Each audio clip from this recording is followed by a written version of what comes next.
ওম নমো ভগবতে বাসুদেবায়। জয় শ্রীকৃষ্ণ। রাধে রাধে। নমস্কার প্রিয় দর্শক বন্ধুরা, আমাদের এই চ্যানেলের পক্ষ থেকে আপনাদের সকলকে স্বাগতম জানাই। আশা করছি আপনারা সকলে মূলত ভালো আছেন আদিদেব মহাদেব এবং রাধা গোবিন্দের কৃপায়। আজ আমরা আলোচনা করব বৈদিক জ্যোতিষশাস্ত্রের আলোকে কালপুরুষের রাশিচক্রের অষ্টমতম রাশি তথা মঙ্গল গ্রহ দ্বারা বিভাজিত গুণ সমৃদ্ধিপূর্বক রাশি বৃশ্চিক রাশি তথা বৃশ্চিক লগ্নের জাতক জাতিকাদের পরিমার্জিত 1 সেপ্টেম্বর থেকে শুরু করে পুরোপুরি 15ই সেপ্টেম্বর, এই 15টা দিন ঠিক কেমনভাবে অতিবাহিত করবেন আপনারা, অর্থাৎ বৃশ্চিক রাশি তথা বৃশ্চিক লগ্নের জাতক জাতিকারা। এছাড়াও আপনাদের গ্রহাধিপতি অর্থাৎ আপনাদের স্বামী গ্রহ মঙ্গল আপনাদের ক্ষেত্রগুলিতে কোন কোনভাবে পরিবর্তন এবং সুক্ষমতা আনবে, কোন কোন গ্রহের অবিরাম অবস্থান আপনাদেরকে শুভ ইঙ্গিত দিচ্ছে এবং কোন কোন বিষয়গুলি থেকে আপনাদেরকে সাবধান থাকার ইঙ্গিত দিচ্ছে, আপনাদের পারিবারিক জীবন থেকে শুরু করে শিক্ষাক্ষেত্র, কর্মক্ষেত্র, অর্থনৈতিক দিক, আপনাদের মানসিক স্বাস্থ্য, প্রত্যেকটা বিষয় সংবাদ জুড়ে কেমন কি ফলাফল হবে আপনাদের অর্থাৎ বৃশ্চিক লগ্নের ক্ষেত্রে এই 15টা দিনের মধ্যে, তা আমরা বিস্তারিতভাবে আলোচনা করব। তাছাড়াও সম্পূর্ণরূপে কোনো প্রকার মুহূর্ত আপনারা স্কিপ না করে পুরোপুরি দেখার চেষ্টা করুন, কারণ ভিডিওটির শেষের ভাগে রয়েছে শুভ রং, শুভ সংখ্যা, শুভরত্ন এই বিষয়ে কিন্তু আলোচনা রয়েছে। তাই সম্পূর্ণরূপে আপনারা যদি বৃশ্চিক লগ্নের জাতক কিংবা জাতিকা হন তাহলে অবশ্যই সম্পূর্ণরূপে ভিডিওটি দেখতে থাকুন। সম্পূর্ণরূপে ভিডিওটি দেখে ভালো লাগলে একটি লাইক করবেন, কমেন্ট বক্সে অবশ্যই লিখে যাবেন জয় সবার বড় ঠাকুর শনিদেবের জয়, এবং ভিডিওটি আপন বন্ধু বান্ধবদের সাথে শেয়ার করে চ্যানেলটিকে সাবস্ক্রাইব করে অল অপশানে সিলেক্ট করে রেখে আমাদের পাশে সবসময় থাকবেন। তো চলুন গ্রহগত গোচর এবং তার পরিস্থিতি সমূহ সম্পর্কে সবার প্রথমেই জেনে নেব। তো প্রথমেই আপনাদের গ্রহাধিপতি মঙ্গল যা কিন্তু অবস্থান করছে আপনাদের সম্পূর্ণ দ্বিতীয় ঘরে, যা দ্বিতীয় ঘরে থাকার কারণে আপনাদের পরিবার এবং আপনাদের সম্পর্ক অর্থাৎ পরিবার এবং সম্পর্কের ক্ষেত্রগুলিতে কিন্তু বিশেষভাবে কিন্তু প্রভাব ফেলবে।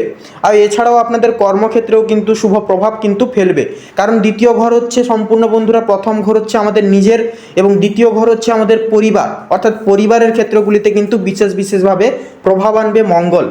অর্থাৎ আমরা দেখবো এখানে যে মঙ্গল আদৌ কি শুভ প্রভাব আনবে নাকি অনেকটাই উদ্বিগ্নতা বজায় রাখবে, তা আমরা বিস্তারিতভাবে আলোচনায় জানবো।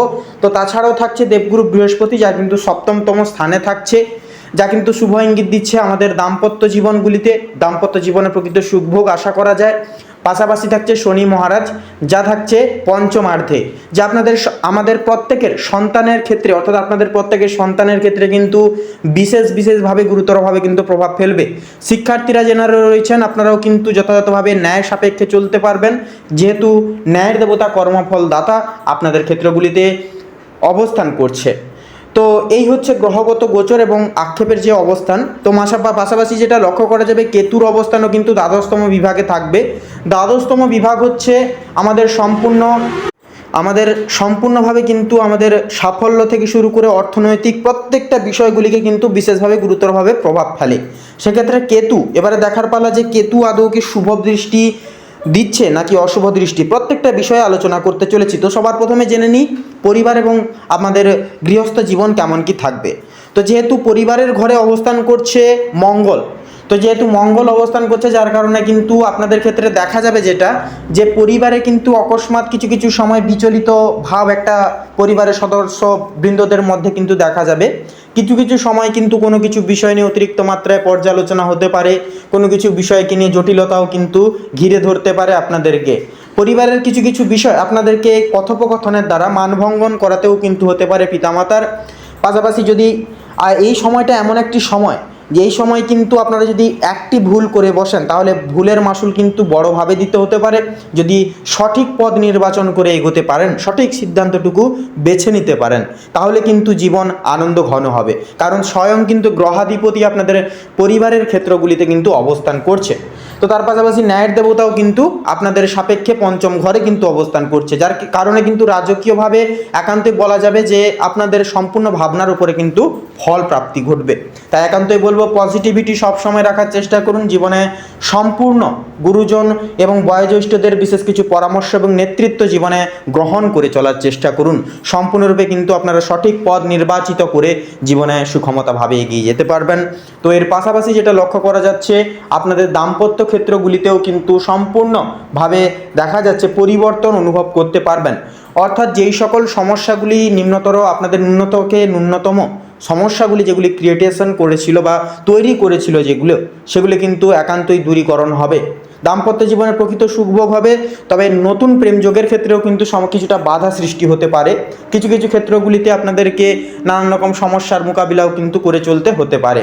তাছাড়াও বন্ধুরা, অবিবাহিত জাতক জাতিকাদের ক্ষেত্রেও কিন্তু সম্পূর্ণ দেখা যাবে যে দেবগুরু বৃহস্পতির অবস্থানের কারণে আপনাদের এই ক্ষেত্রগুলিতে কিন্তু কিছুটা পরিমাণ সুক্ষমতাও কিন্তু বা সুসংবাদ টাইপের কিছু সুসংবাদও কিন্তু আসতে পারে। তার পাশাপাশি দেখা যাবে এবারে কর্মক্ষেত্রে কথা বলা হলে, তো কর্মক্ষেত্রের ঘরে কিন্তু সম্পূর্ণভাবে দেখা যাবে যে শনি কিন্তু প্রত্যক্ষভাবে কর্মক্ষেত্রে শুভ প্রভাব আনবে। অর্থাৎ পুরোপুরি কিন্তু আপনাদের দায় দায়িত্ব বাড়বে, চাপ বাড়বে, কাজের চাপ। তার সাথে সাথেও কিন্তু আপনারা সুক্ষমতা ফিরে পাবেন। অর্থাৎ দায় দায়িত্ব বাড়বে, চাপ বাড়বে, কাজ সময় মতো করলে পরে সেই সময় সাফল্য কিন্তু নির্ধারিত।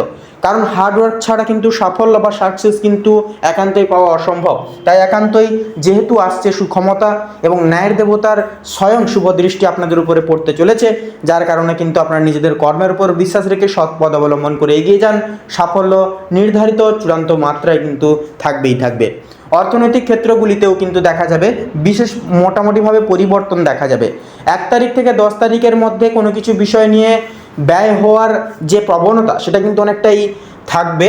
তবে আবার দেখা যাবে যে 10 তারিখ থেকে তারপরের যে ভাগগুলো রয়েছে সেগুলিতে কিন্তু ধীরে ধীরে আর্থিক খরচের প্রবণতা কিন্তু হ্রাস পাবে তথা কমবে।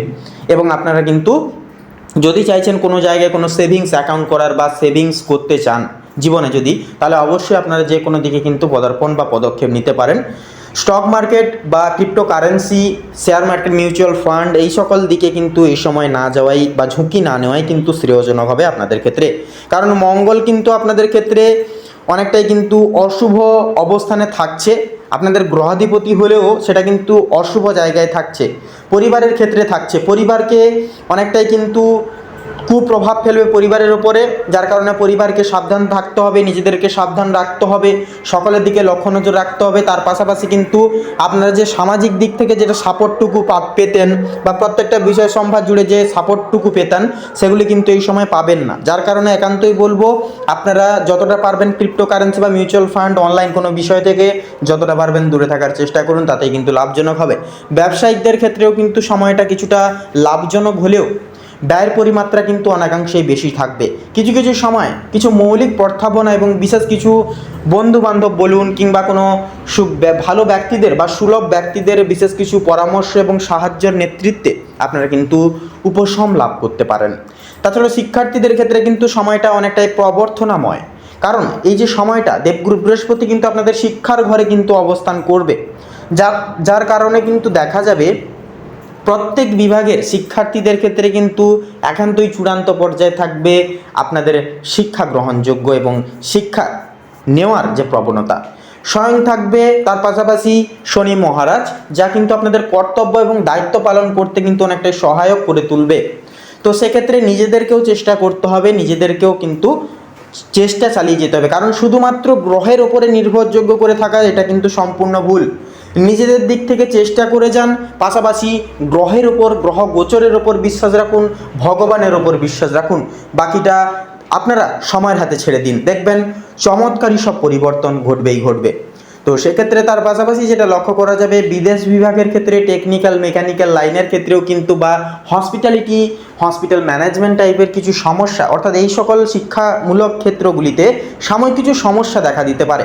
আপনারা মনে মনে অনেক কিছু ডিসিশন পরিবর্তন করতে পারেন বা একটা ভেবে রেখেছেন কোনো সিদ্ধান্ত, সেটা কিন্তু পরিবর্তন করতেও কিন্তু হতে পারে। স্বাস্থ্যজনিত সমস্যায় কিন্তু নানান রকম ছোটোখাটো সমস্যা দেখা দেবে। অর্থাৎ আপনাদের জ্বর, সর্দি, কাশি থেকে শুরু করে বড়সড় কিছু সমস্যা বয়োজ্যেষ্ঠদের অর্থাৎ বয়স্ক সম্প্রদায়ের ক্ষেত্রে কিন্তু চোখে পড়বে। পাশাপাশি হার্টের সমস্যা কিংবা বাতজনিত সমস্যাগুলি কিন্তু মাসের পুরোপুরি পয়লা সেপ্টেম্বর থেকে 15 সেপ্টেম্বরের মধ্যে কিন্তু দেখা যেতে পারে। একান্তই বলবো ডাক্তারি পরামর্শ মেনে সঠিক সময়ে খাদ্য তালিকা গ্রহণ করে নিয়মিত জল পান করে চলাই কিন্তু আবশ্যকীয় হবে। এবং আপনাদের উদ্দেশ্যে বলি, আপনারা যদি মানসিক সমস্যায় ভুগছেন, মানসিক শান্তিটুকু পাচ্ছেন না, তাহলে বলবো অবশ্যই পরিবেশের সঙ্গে সময় কাটান। 10 মিনিট সময় বের করুন সারাদিনের মধ্যে এবং চেষ্টা করুন প্রাতঃকালে আপনারা প্রাণায়াম তথা আপনারা মেডিটেশন করার চেষ্টা করুন, মাত্র 10 মিনিট। দেখবেন আশ্চর্যজনক ফল কিন্তু আপনারা মেডিটেশনের মাধ্যমেই পেতে পারবেন। মানসিক শান্তি থাকলে সাফল্য, সুখ, শান্তি, সমৃদ্ধি সব কিছুই কিন্তু সম্ভব। তাই একান্তই মনকে সুস্থ রাখতে, নিজের শরীরকে নিয়মিত ভালো রাখতে একান্তই মেডিটেশন প্রযোজ্য হবেই হবে। তো তার পাশাপাশি আপনারা চেষ্টা করুন পর্যাপ্ত পরিমাণ ঘুম, পর্যাপ্ত পরিমাণ জল পান করে সময় নির্বাচিত করার। তো তাছাড়াও বন্ধুরা, আপনাদের ক্ষেত্রে বিচার এবং বিবেচনা করে যেটা লক্ষ্য করা যাচ্ছে, আপনাদের সহকর্মীরা অর্থাৎ সহকর্মী থেকে শুরু করে আপনাদের অর্ধাঙ্গিনী অনেকটাই কিন্তু আপনাদেরকে সহযোগিতা করবেন এই সময়কালে, যার কারণে কিন্তু আপনাদের চলার যে পথ সেটা কিন্তু অনেকটাই সুক্ষমতায় ফিরে আসবে চলার পথে। তো এর পাশাপাশি যেটা লক্ষ্য করা যাচ্ছে, গ্রহ নক্ষত্রের গোচর এবং ন্যায় সাপেক্ষে শুভ সংখ্যা বলা হলে তাহলে হবে 15 থেকে শুরু করে পুরোপুরি 29-এর মধ্যে প্রত্যেকটা সংখ্যাগুলি। শুভ দিক হবে দক্ষিণ এবং পশ্চিম, শুভ রং হবে সাদা এবং গেরুয়া, শুভ রত্ন হবে শ্বেত প্রবাল এবং মুক্তা। তো বন্ধুরা, আজকের ভিডিওটি এই অবধি। আশা করছি আপনারা আজকের এই ভিডিওটির মূল্যায়ন তথা অধ্যায় সম্পর্কে প্রত্যেকটা বিবেচনা এবং আলোচনা শুনে অনেকটাই সমৃদ্ধ হতে পেরেছেন। ভিডিওটি ভালো লাগলে অবশ্যই একটি লাইক করবেন, পাশাপাশি অবশ্যই কমেন্ট বক্সে জয় সংকট মোচন শঙ্কর নাশক বাবা হনুমানজির জয় অবশ্যই লিখে যাবেন। আপন বন্ধু বান্ধবদের সাথে ভিডিওটি শেয়ার করে অবশ্যই আমাদের চ্যানেলটিকে সাবস্ক্রাইব করে অবশ্যই পাশে থাকবেন। আপনারা ভালো থাকুন, সুস্থ থাকুন, সতর্ক থাকুন।